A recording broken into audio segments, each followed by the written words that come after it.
বন্ধুরা, France, German, Italy, ইউরোপের অনেক দেশেই কিন্তু এখন ভিসা পাওয়ার খুব গুরুত্বপূর্ণ একটি সময়। কারণ সেটাই আজকে আমি আপনাদেরকে এই ভিডিওতে বলবো। যে সমস্ত ভাইরা আমাকে অনেকেই কমেন্ট করে জানিয়েছে যে জার্মানিতে রাজনৈতিক আশ্রয় কিভাবে মারবো, আমি আসলে কিভাবে এটা করব, তো তাদের জন্য এটা খুবই উপকারী একটা ভিডিও। যে আপনি ইটালিতে হতে পারেন, আপনি ফ্রান্স হতে পারেন, আপনি জার্মানিতে হতে পারেন, স্পেনে হতে পারেন, পর্তুগাল হতে পারেন, ইউরোপের যে কোনো দেশে আপনি থাকেন না কেন, আপনি কিন্তু এই সময়টাতে মানে এখন যে সময়, এই সময় কিন্তু আপনি রাজনৈতিক আশ্রয় মেরে কিন্তু আপনি খুব সহজে ভিসা পেতে পারেন, কাগজ পেতে পারেন। এবং সেটা কিভাবে, ধরুন আপনি, আমাদের বাংলাদেশে অনেক ভাইরা রয়েছে ফ্রান্সে, তারা 5 বছর হয়ে গেছে কিন্তু তারা কেস মারার পরও, কেস করার পরও, রাজনৈতিকের জন্য আবেদন করার জন্য কিন্তু তারা কাগজ পায়নি। কিন্তু আমরা কি এটা জানি যে আপনি ইউরোপের যে কোনো দেশে রাজনৈতিক আশ্রয় নিতে পারবেন, সেটা হবে, সেটার দৈর্ঘ্য থাকবে মানে সেটার লং টাইমটা থাকবে 5 বছর পর্যন্ত।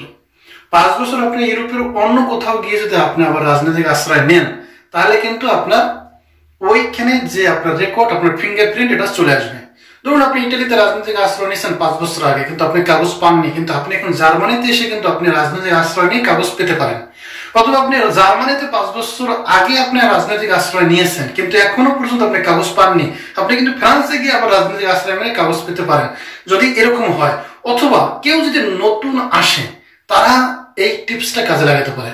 এবং যারা 5 বছর আগে কেস মেরেছিল, তারাও এই টিপসটা কাজে লাগিয়ে কিন্তু ইউরোপের ভিসা এবং কাগজ পেতে পারে। তো বন্ধুরা, এর ভিতরে সবচেয়ে গুরুত্বপূর্ণ যে বিষয়টা হচ্ছে যে আপনি যদি নতুন হন, সেক্ষেত্রেও খুব ভালো হয়, পুরনো হলেও আপনার কোনো সমস্যা নেই। আপনি অন্য দেশে গিয়ে যদি আপনি কেস মারেন, তাহলে আপনি একটা ক্রস দেখাতে পারবেন যে আমি এই এই সমস্যায় পড়েছিলাম, সেখানে আমাকে এই কারণে আমাকে সেখানে অ্যাকসেপ্ট করেনি। আর 5 বছর হয়ে গেলে আপনার সে রেকর্ড থাকবে না, এবং ফিঙ্গারপ্রিন্ট অটোমেটিকলি, এটা কম্পিউটার তাদের যে ওয়েবসাইট, তাদের যে লিঙ্ক থাকে, সেখান থেকে আপনার ফিঙ্গারপ্রিন্ট অটোমেটিক মুছে যাবে। তো বন্ধুরা, এখন বাংলাদেশে আপনার যে নির্বাচনের টাইম, যে এই টিপসটা আপনি কাজে লাগিয়ে কিন্তু রাজনৈতিক আশ্রয় নিতে পারেন। ধরুন আপনি বিএনপি করেন বা আপনি রাজনীতির সাথে জড়িত, এবং অপোজিট যে সাইড আছে তারা আওয়ামী লীগের লোক, আপনার ঘর বাড়ি সবকিছু ধ্বংস করে দিয়েছে। মানুষ কিন্তু এইরকম করে সাজিয়েই কিন্তু রাজনৈতিক আশ্রয় নেয় ম্যাক্সিমাম, যেটা আমি খোলাভাবে, একদম খোলাসা করে আপনাদেরকে যে বলতেছি, যে অনেকে ব্যবসা করে সন্ত্রাসীরা এসে চাঁদা চাচ্ছে, সেই কারণে মারধর হয়ে তারপরে সে মার্ডার কেসের আসামি হয়ে সে রাজনৈতিক আশ্রয় নিচ্ছে। মানে অনেকে নারী কেলেঙ্কিতে আপনার জড়িয়ে গিয়ে অনেকে সমস্যার কারণে হয়েছে। এখন সবচেয়ে গুরুত্বপূর্ণ টিপস হচ্ছে, আপনারা দেখুন যে বাংলাদেশে এখন যে কোনো নিউজ, যে কোনো ভিডিও আপনি দেখলে দেখবেন যে বিএনপির লোক, জামায়াতের লোক যেখানে আছে, তাদের অবস্থা একদম খারাপ। তাদের অবস্থা কি হয় আপনারা তো দেখতে পারেন। এই টিপসটা কাজে লাগিয়ে আপনারা ইউরোপের যে কোনো দেশে কিন্তু এখন রাজনৈতিক আশ্রয় মেনে কিন্তু আপনারা কাগজ পেতে পারেন। এবং আপনি যখন যে দেশে আপনি রাজনৈতিক আশ্রয় নেবেন, এখন বর্তমানে সবচেয়ে আপনি গুরুত্বপূর্ণ যে ওয়েটা আছে সেইটা ব্যবহার করবেন। সেটা কি, যেমন আপনারা অনেকে যে রাজনৈতিক আশ্রয় নেই, সেটার ভিতরে অনেকগুলি আপনার রয়েছে, পথ রয়েছে, যে আপনি কোন পথে আপনি এই রাজনৈতিক আশ্রয়টা নেবেন। তো বন্ধুরা, এখানে আপনি সবচেয়ে, যেমন জার্মানিতে সবচেয়ে বেশি কেস অ্যাকসেপ্টেবল হয়, অ্যাকসেপ্ট করে ক্ষুধার্তদের জন্য। যেমন মনে করুন আমার বাড়ি নাই, ঘর নাই, সবাই জ্বালিয়ে পুড়ে দিয়েছে, এখন যারা আছে তারা খেতে পারতেছে না, কোনো কাজ নাই, কোথাও গিয়ে কাজ পাচ্ছে না, তো আমিও এখানে এখন যে খাবার খাবো সেই টাকা আমার কাছে নাই। এই ধরনের যদি আপনি কেস জার্মানিতে এসে মারেন, তাহলে আপনি কাগজ পাওয়ার সম্ভাবনা 99%, আর যদি আপনি সেটা প্রুফ করতে পারেন। এবং এই প্রুফের জন্য বাংলাদেশ থেকে আপনার যে ডকুমেন্ট আনা দরকার, সেটা তো আপনি আনতে পারবেনই। সেটা কিভাবে আনতে হয় সেটা তো আপনারা কম বেশি ভালোই জানেন, ভালোই বোঝেন। তো বন্ধুরা, আপনাদেরকে শুধু স্মরণ করিয়ে দিলাম যে আপনি ফ্রান্সে অথবা জার্মানিতে অথবা আপনি আরো ইউরোপের অন্যান্য দেশে এভাবে করে কিন্তু আপনি রাজনৈতিক আশ্রয় মেরে কিন্তু খুব সহজেই কিন্তু আপনি এখন ভিসা পেতে পারেন। আর এখন দিচ্ছে, আপনি একটা মনে রাখবেন যে জার্মানিতে এখন প্রচুর পরিমাণ কাজের লোক দরকার, ফ্রান্সে প্রচুর পরিমাণ কাজের লোক দরকার, যেমন দরকার কানাডাতে প্রচুর পরিমাণ কাজের লোক দরকার। এখানে আপনি যদি একটু আপনার পারফরমেন্সটা ভালো করে যদি আপনি কেসটা যদি সাবমিট করতে পারেন, তাহলে কিন্তু আপনি কাগজটা এবং ভিসাটা আপনি পেয়ে যান। এবং আপনি এই ভিসাটা যে আপনি পাবেন, সেটা যে আপনি সাজাবেন, সেটা কিন্তু আপনি নিজে সাজাবেন, কোনো থার্ড পার্সনের দ্বারা সাজাবেন না, তাহলে কিন্তু সেটা তার মতো হয়ে যাবে। আপনি একজনকে 50 ইউরো দিলেন, 100 ইউরো দিলেন, সে আপনাকে একটা গল্প বানিয়ে দিল অনেক ধরনের মানে ডেট টাইম টেবল দিয়ে, সেটা কিন্তু আপনার মনে রাখাটা অনেক কঠিন হয়ে যাবে।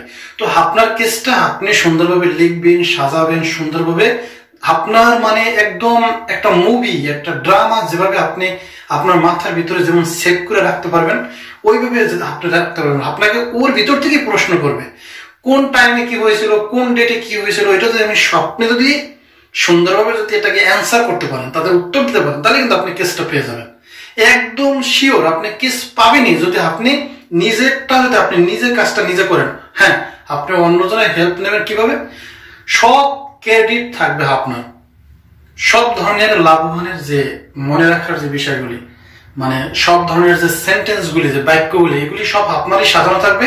হয়তোবা আপনাদের যদি একটু সাজাতে গুছাতে কষ্ট হয়, তাহলে আপনি একজনের দ্বারা হেল্প নিতে পারেন যে আমি কিভাবে এটা সাজাবো।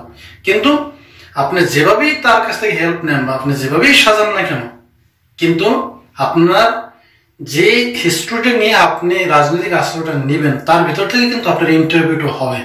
আর ইন্টারভিউ যে হবে, সেখানে কিন্তু তারা কিন্তু আপনার এই কেসটাকে রিসার্চ করবে, তারা কিন্তু অনেক পড়বে, জানবে, জানার পরে কিন্তু তারা আপনাকে খুঁটিনীতি করে কিন্তু সুন্দর করে এখানে আপনার প্রশ্ন করবে। ধরুন বাংলাদেশে একজন কেস মেরেছিল যে তার বাংলাদেশে তার প্রচুর পরিমাণে এমন সমস্যা, সে বাংলাদেশে ঢুকতেই পারবো না, তাহলে তাকে মেরে ফেলবো। এখন সে আসলো কিভাবে, ইন্ডিয়া থেকে সে পালিয়ে যেভাবে ইউরোপে এসে পৌঁছলো। এখন সে যে ইন্ডিয়াতে ওখানে দেখিয়েছিল, সে যে ইন্ডিয়াতে 2-3 মাস আপনার যে ছিল, তাকে প্রশ্ন করছে তাহলে সে কিভাবে বাংলাদেশ থেকে ইন্ডিয়াতে টাকা নিল, মানে এটা আরো কয়েক বছর আগের কথা। তো তখন সে অ্যান্সার করছিল যে তার সবকিছু অ্যান্সার ঠিক ছিল, এই অ্যান্সারটা সে ঠিক মতো না দেওয়ার কারণে কিন্তু সে এখানে কেসটা পায়নি, যে সে বিকাশের মাধ্যমে টাকা নিয়েছিল। কিন্তু দেখুন বাংলাদেশ থেকে কিন্তু ইন্ডিয়াতে কিন্তু বিকাশ ডিরেক্টলি টাকা যায় না।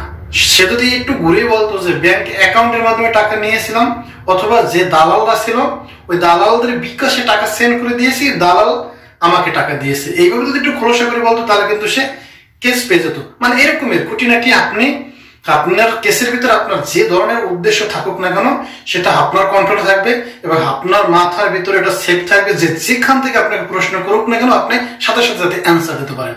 কারণ আপনার সে বড় পণ্ডিতরা কিন্তু ওখানে বসে আছে, তারা আপনাকে ধরার জন্য। ঠিক আছে? তো বন্ধুরা, আপনারা, আমার মনে হয় যে এই ভিডিওটা অনেকের কাজে লাগবে। যারা পুরন রয়েছে, যারা কাগজ হয়নি এখনো, তারা কিন্তু যে দেশে থাকুক না সেখানে তারা সেখানে একটা কাজ করে আপনার কাজটাকে আপনি সেভ রেখে আপনি অন্য দেশে গিয়ে কিন্তু আপনি কেস মেরে দেখেন আপনার কাগজ পেলে সেখানে আপনার লাইফ ভালো হবে। তো আশা করি যে আমি আপনাদেরকে যে জিনিসটা বুঝাতে চেয়েছি আপনারা অবশ্যই বুঝছেন যে আপনি কিভাবে এখন এই যে একটা গুড টাইম, এই টাইমটা আপনি কিভাবে কেসটা মারবেন এবং কিভাবে আপনি সফল হবেন। এখন আপনার চেষ্টা, তাহলে আপনি সফল হতে পারবেন। তো দেখা হবে পরবর্তী ভিডিওতে। সবাই ভালো থাকবেন, সুস্থ থাকবেন। খুদা হাফেজ।